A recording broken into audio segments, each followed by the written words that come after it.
విలువలు అనేవి బోధిస్తుంటే బాగానే ఉంటాయి, కానీ పాటిస్తేనే బాధిస్తూ ఉంటాయి. కానీ వాటి యొక్క ఫలితాలు భవిష్యత్తులో బలంగా ఉంటాయి.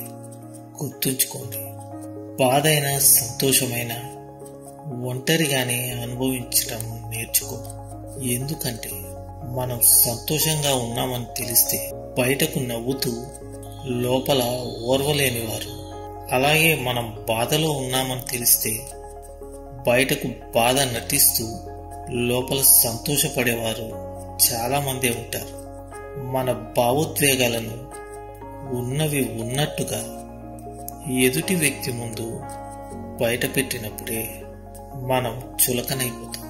ఈ సమాజంలో నటించిన వాడే గొప్పగా జీవిస్తున్నాడు. చెయ్యి జారిన బంధం, అలాగే నోరు జారిన మాట ఎప్పటికీ తిరిగి రావు.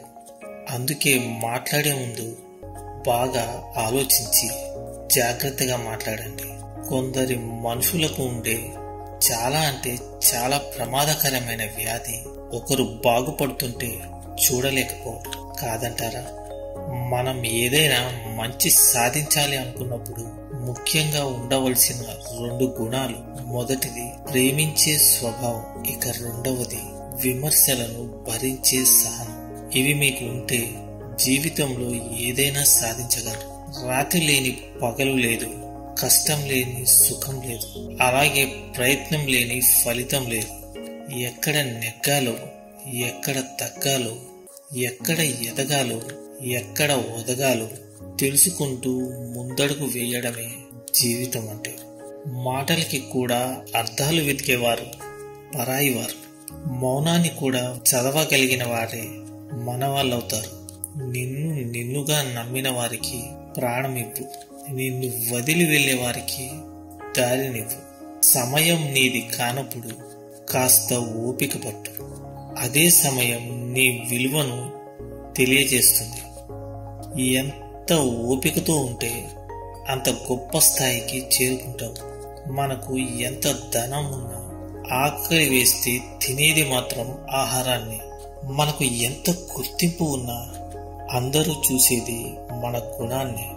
గుర్తుంచుకోండి, అన్నది మాటే కదా, ఏమవుతుంది అని తేలికగా తీసుకోకు.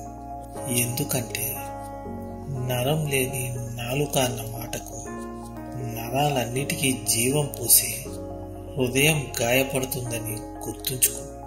మనం ఎవరో తెలియకుండా మన గురించి తప్పుగా మాట్లాడుతున్నారు అంటే బాధపడవలసిన అవసరం లేదు. శునకాలు కూడా తెలియని వారిని చూసి మురుగుతూ ఉంటాయి.